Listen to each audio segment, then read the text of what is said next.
Hello बच्चों, आप लोग का स्वागत है और हम लोग सॉल्व करने जा रहे हैं 2021 का जो समीक्षा अधिकारी का पेपर आया था इलाहाबाद हाई कोर्ट वाला।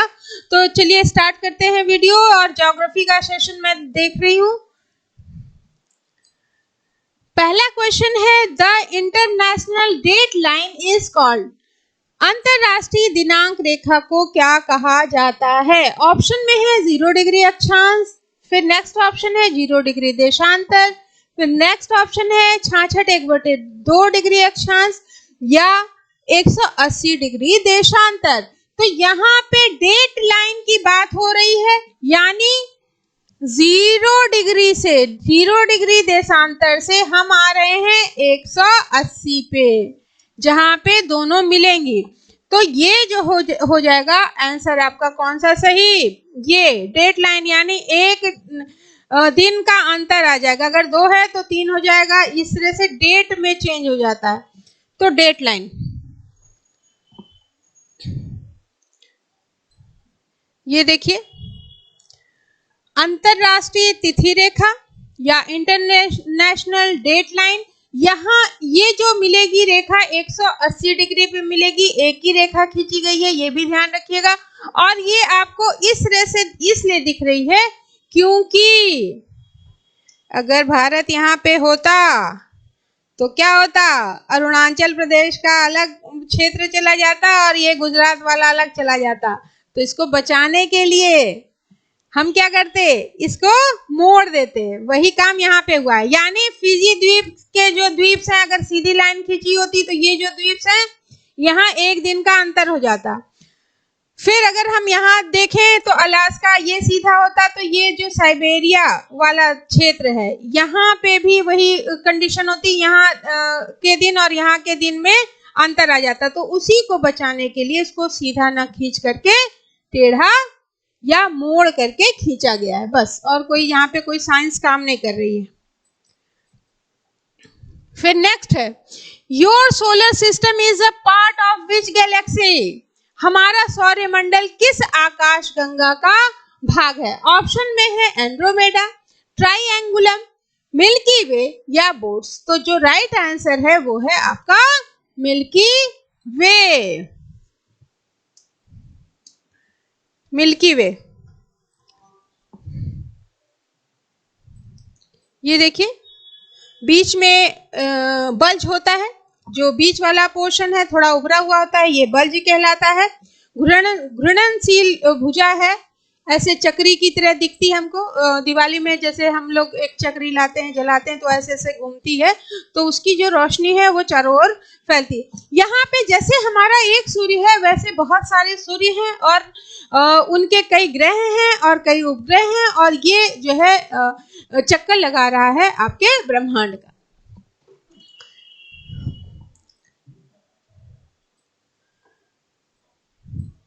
फिर नेक्स्ट क्वेश्चन है, an earthquake is also known as. भूकंप को किस अन्य नाम से जाना जाता है? टीचर, ट्रेमर, टेम्पर या क्रेटर। तो जो यहाँ पे राइट आंसर होने वाला है वो आपका क्या होने वाला है? ट्रेमर। तो जो इसका राइट आंसर है वो है बेटा ट्रेमर।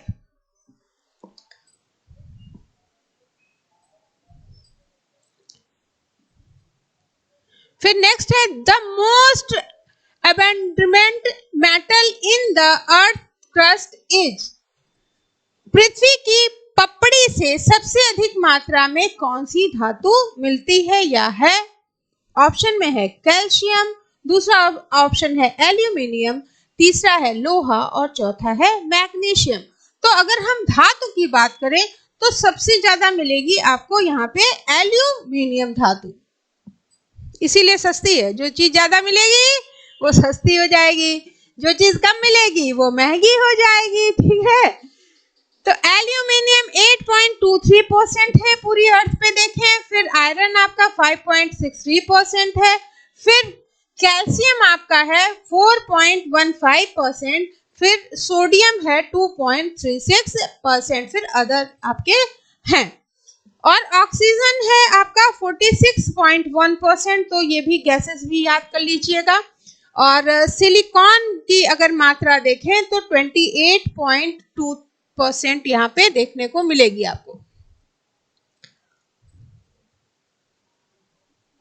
फिर नेक्स्ट क्वेश्चन है, which one of the following is the longest latitude? निम्नलिखित में से सबसे लंबा अक्षांश कौन सा है? 90 डिग्री अक्षांश, 23 डिग्री 5 मिनट अक्षांश, 0 डिग्री अक्षांश, 66 डिग्री 5 मिनट अक्षांश। तो जो इसका राइट आंसर है बेटा, सबसे लंबा अक्षांश बात कर रहे हैं, यानी ये वाला। तो पृथ्वी क्या है, बिल्कुल गोल नहीं है, इधर से थोड़ा सा भाग आपका चौड़ा है, तो 0 डिग्री ही सबसे लंबा होगा। तो जो राइट आंसर होगा जाएगा आपका 0 डिग्री अक्षांश हो जाएगा। 90 डिग्री पॉइंट में है तो 90 तो हो ही नहीं सकता, 90 डिग्री। और ये जो सर्कल है छोटा होता जाता है, जैसे जैसे हम ऊपर या नीचे बढ़ेंगे 0 डिग्री के, तो सर्कल छोटे होते जाते हैं। तो इस वजह से यहाँ अगर बात करें अक्षांश की, तो वृत्त ऊपर जाते जाते छोटे होते जाते हैं, जबकि देशांतर रेखा के जो वृत्त होंगे वो उनका जो लाइन होगी वो सेम होगी। ठीक है, उनके लंबाई की बात करें तो ये सेम, जो सर्कल बनेगा वो सबका सेम ही बनेगा, ये छोटा बड़ा नहीं बनता है। ठीक है, तो ये क्वेश्चन भी पूछा जाता है, तो ये भी ध्यान रखिएगा।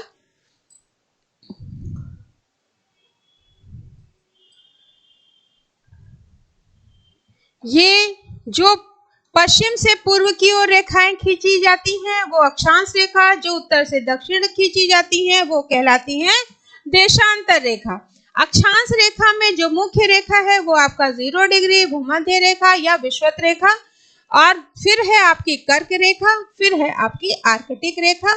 उसी तरह से ये आपकी मकर रेखा, और जो दूसरी है 66.2 डिग्री पे वो है अंटार्कटिक रेखा। अब अगर हम इसका वृत्त बनाए बेटा, तो छोटा बन रहा है, देखिए इसका भी उतना बड़ा नहीं बनेगा, इसका जो है सबसे बड़ा इसी का तो बन रहा है।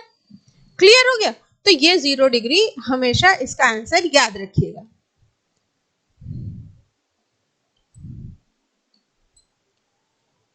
फिर the boundary between earth crust and metal is, पृथ्वी की पपड़ी और आवरण के बीच की सीमा। पृथ्वी की पपड़ी यानी पृथ्वी की, जब हमने आंतरिक संरचना पढ़ी है, पृथ्वी की आंतरिक संरचना पढ़ी है कि नहीं पढ़ी है? पढ़ी होगी। तो उसमें क्या है, यहां पे एक जो है आपकी मिलेगी रेखा या सीमा पपड़ी और आवरण के बीच में, वो क्या कहलाएगी? मोहो डिसकंटिन्यूटी, लेहमान डिसकंटिन्यूटी, कानकार्ड डिसकंटिन्यूटी या गुटेनबर्ग डिसकंटिन्यूटी, ये आपको बताना है। तो जो इसका राइट आंसर होगा वो बेटा मोहो डिसकंटिन्यूटी होगा। ठीक है, मोहो असंबद्धता। ये देखिए मोहो असंबद्धता यहां पे है ये वाली, और ये है किसके बीच में? ये आपकी अपर मेटल और आपकी क्रस्ट के जो इनर क्रस्ट है उसके बीच में देखने को मिलेगी। अब रैपिटी असंबद्धता भी देख लीजिए, रैपिटी कहाँ मिल रही है? ये वाले पोर्शन पे रैपिटी असंबद्धता। जाहिर सी बात है, दो तरह की चीजें जब मिलेंगी तो बीच में एक बाउंड्री तरह की आ जाएगी। जब आप मिट्टी खोदिए तो आपको जैसे नीचे जाएंगे तो आपको एक एक लेयर दिखने लगेगी, भूरी, फिर उससे काली, फिर उससे काली, फिर पथरीली। तो ये सब क्या है, यही जहां मिलेंगी तो दो अलग गुण वाले मिलेंगे, तो जाहिर सी बात है कि बीच में एक बाउंड्री टाइप की या बेल्ट टाइप की आपको देखने को मिलेगी, वही असंबद्धता है। अब अपर मेटल और लोअर मेटल के बीच में या इनर जो है उसके बीच में आपको रैपिटी डिसकंटिन्यूटी देखने को मिलेगी। फिर आपकी गुटेनबर्ग जो है वो जो नीचे का मेटल है और आउटर कोर है, ऊपरी कोर है, उसके बीच में गुटेनबर्ग मिल रही है। ध्यान रखिएगा, मोस्ट इंपॉर्टेंट टॉपिक है, इससे क्वेश्चन पूछे जाते हैं। फिर आउटर कोर और इनर कोर के बीच में आपको देखने को मिलेगी लेहमान डिसकंटिन्यूटी, यानी लेहमान जो है वो सबसे नीचे है, फिर गुटेनबर्ग है, फिर रेपटी है, फिर आपकी मोहो है। यानी आपको क्या याद रखना है? मोहो, एम, फिर आर रेपटी, फिर जी गुटेनबर्ग, फिर एल लेहमान। ठीक है, MRGL याद कर लीजिएगा और फिर आपको तो वैसे भी समझ में आ जाएगा कि किसके किसके बीच कौन सी है।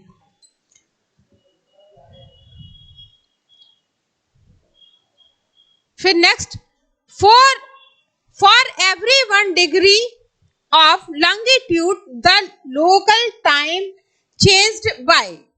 देशांतर के प्रत्येक 1 डिग्री पर स्थानीय समय में कितना परिवर्तन होता है? 2 मिनट का, 6 मिनट का, 1 मिनट का या 4 मिनट का?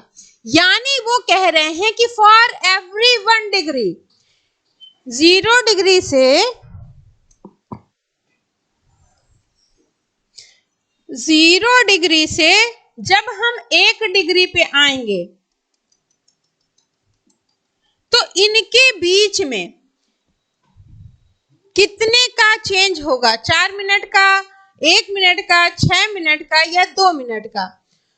तो जो इसका आंसर होगा बेटा 4 मिनट होगा।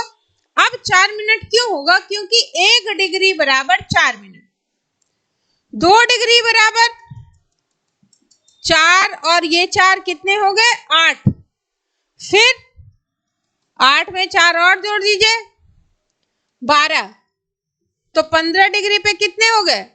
क्लियर हो गया? इसी तरह से आप अपने इंडिया का निकालते हो कि 5.5 घंटे जो है वो आगे है। आगे का मीन्स भी देख लीजिए कि आगे हम क्यों बोलते हैं। आगे बेटा हम इसलिए बोलते हैं कि 0 डिग्री से जब हम ईस्ट की ओर जाएंगे या वेस्ट की ओर जाएंगे, तो जब हम ईस्ट की ओर जाते हैं तो 1 डिग्री बराबर 4 मिनट होगा और ये होगा प्लस में। क्लियर हो गया? और जब हम वेस्ट साइड में आते हैं या पश्चिम साइड में आएंगे तो 1 डिग्री जो इक्वल होगा आपके 4 मिनट के इक्वल होगा और ये होगा माइनस में। यहां भी वही चीज है लेकिन 4 मिनट घटेगा 1 डिग्री आगे बढ़ने पे और यहाँ 4 मिनट प्लस होगा। जैसे अगर हम इंडिया से इधर आते हैं तो क्या होगा? इंडिया से अगर हम इधर आते हैं तो जितने डिग्री पे होगा 1 डिग्री पे 4 मिनट माइनस हो जाएगा और अगर हम इधर जाएंगे तो 1 डिग्री पे आपका 4 मिनट प्लस हो जाएगा। बस इतना ध्यान रखना आपको। और इससे बहुत ज्यादा क्वेश्चन पूछे जाते हैं, सिविल में भी पूछे जाते हैं, अदर स्टेट में भी पूछे जाते हैं और यूपी पीसीएस में तो पूछे ही जाते हैं। तो ये ध्यान रखिएगा, आरओ के लिए भी इंपॉर्टेंट है। तो देशांतर के प्रत्येक 1 डिग्री पर स्थानीय समय में कितना परिवर्तन होगा? तो बेटा 4 मिनट का। 1 डिग्री बराबर 4 मिनट।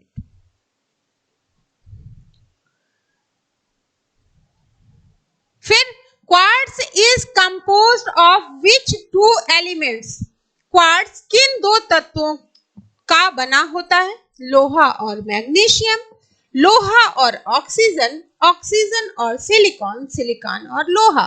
तो जो इसका राइट आंसर है वो आपको बताना है। तो जो राइट आंसर है वो है आपका ऑक्सीजन और सिलिकॉन। यानी जो क्वार्ट्ज है वो बना है ऑक्सीजन और सिलिकॉन का। इंपॉर्टेंट क्वेश्चन है, रट लीजिए। फिर नेक्स्ट है which of the following factors is the product of वॉल्केनिसिटी?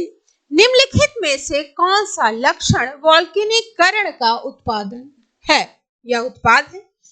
भूसन्नति, कगार, प्रवाली या वलित पर्वत? तो जो वलित पर्वत है वो वॉल्केनिकरण का नहीं है तो ये होगा नहीं। भूसन्नति भी कारण नहीं है। जो आपका होगा राइट वो होगा प्रवाली। और कैसे होता है ये मैं बाद में आपको समझा दूंगी। फिर exogenic force are connected with, बहिर्जात बल किससे संयोजित होते हैं? उत्पादन क्रिया से, ज्वालामुखी क्रिया से, स्थल मंडली क्रिया से या वायुमंडलीय क्रिया से। अब यहाँ पे एक्सोजेनिक फोर्स की बात हो रही है, बहिर्जात बल की बात हो रही है, तो जाहिर सी बात है जो बहिर्जात बल होगा ये बाहर का ही तो होगा। उत्पादन क्रिया डिपेंड नहीं करेगी, क्योंकि उत्पादन किससे होगा, सॉइल जैसी है उस पर डिपेंड करेगा, सॉइल भी चाहिए होगी, बाहर तो चाहिए होगा, सॉइल भी चाहिए होगी, इसलिए ये होगा नहीं। ज्वालामुखी जो क्रिया है वो टोटली क्या होती है, अंदर से उत्पन्न होगी। स्थल मंडली, स्थल से हम जुड़े हुए हैं ग्राउंड से, तो ये होगा नहीं, तो जो आपका राइट आंसर है वो हो जाएगा वायुमंडलीय क्रिया।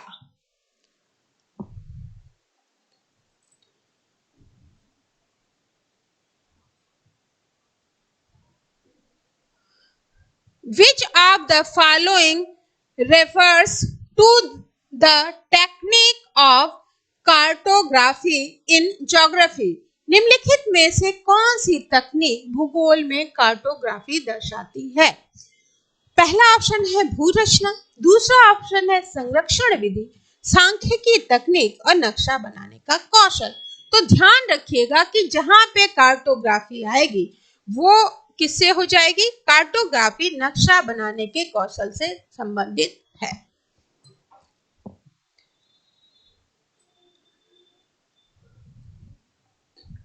What does the term lithosphere refer to?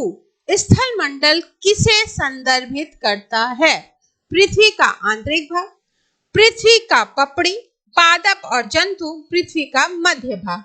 अब यहाँ पे स्थल मंडल की बात हो रही है, लिथोस्फीयर की, तो ये किससे को संदर्भित करता है, तो ये जो संदर्भित करेगा ये करेगा आपके, तो जो इसका आंसर होगा क्रस्ट ऑफ द अर्थ, यानी पृथ्वी का जो पपड़ी है ये इसका राइट आंसर होगा, क्योंकि स्थल मंडल की बात हो रही है। स्थल मंडल ऊपर वाला जो क्षेत्र है पृथ्वी का जिसपे हम लोग रह रहे हैं वही माना जाएगा।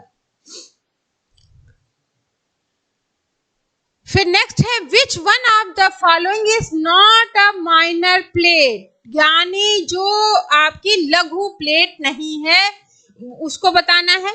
कोकोस प्लेट या इंडियन प्लेट, कैरिबियन प्लेट या अंटार्कटिक प्लेट। अब यहाँ पे जो प्लेट है बेटा वो उसका मतलब क्या है एक बार ये बता देते हैं। अगर पहले की वीडियो आप लोगों ने देख रखी होगी तो हमने बताया था कि पहले जो क्षेत्र था वो क्या था, ये स्थल भाग था और यहाँ पे जल भाग था। पैंजिया और पैंथलासा किसी ने पढ़ा है कि नहीं पढ़ा है? फिर ये दो भागों में बट गया, तो स्थल भाग क्या है ऊपर चला गया, एक स्थल भाग ये हो गया, यानी ये एक हो गया आपका गोंडवाना लैंड और एक हो गया अंगारा लैंड, ठीक है। और यहाँ पे टेथीस भूसन्नति हो गई थी जहां पे हिमालय की उत्पत्ति हुई है। तो ये पार्ट, ये दूसरा क्रम, तीसरे में क्या हुआ, ये फिर टूटने लगा और अभी भी टूट रहा है, ऐसा तो है नहीं सब उत्तर की ओर खिसक रही प्लेटें। तो अब आपको ये बताना है कि इनमें से कौन सी लघु प्लेट या माइनर प्लेट नहीं है। जो छोटी प्लेट है, जो नहीं है बड़ी प्लेट है, वो आपको बताना है। तो जो इसका राइट आंसर होगा वो होगा अंटार्कटिक प्लेट, जो है ये बड़ी प्लेट है।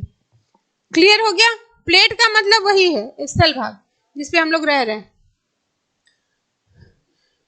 फिर the maximum depth of lithosphere is found in the, स्थल मंडल की अधिकतम गहराई कहाँ है? प्रशांत महासागर, साइबेरिया मैदान, पैटागोनिया रेगिस्तान या हिमालय पर्वत। अब यहाँ पे गहराई की बात कर रहे हैं तो गहराई हम कहाँ नापेंगे? अधिकतर, इतना इजी क्वेश्चन दिया, ऐसे ही दे तो हम लोग के सारे क्वेश्चन सही हो जाएंगे। तो अधिकतम गहराई हम कहाँ नापेंगे? यानी जो इसका राइट आंसर है वो क्या हो गया? प्रशांत महासागर।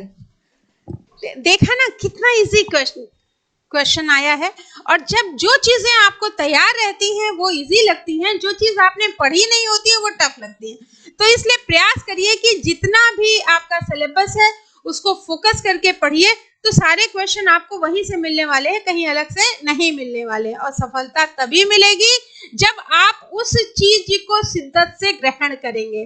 कोई किसी भी क्षेत्र में, अगर सचिन आज सचिन है तो तभी है जब उन्होंने ज्यादा टाइम अपने क्रिकेट पे दिया है, या किसी भी क्षेत्र में अगर राजनीति में ज्यादा आप समय दे रहे हैं तो राजनीति के पार्ट हो सकते हैं, या अच्छे शिक्षक तभी बन सकते हैं जब आप अपने ऊपर, यानी कहने का तात्पर्य ये है कि जो जिस चीज को पाना चाहता है उसके पीछे भागना शुरू करिए और अपनी एक एक कमियों को दूर करने का प्रयास करिए। आज के लिए इतना ही। Thank you.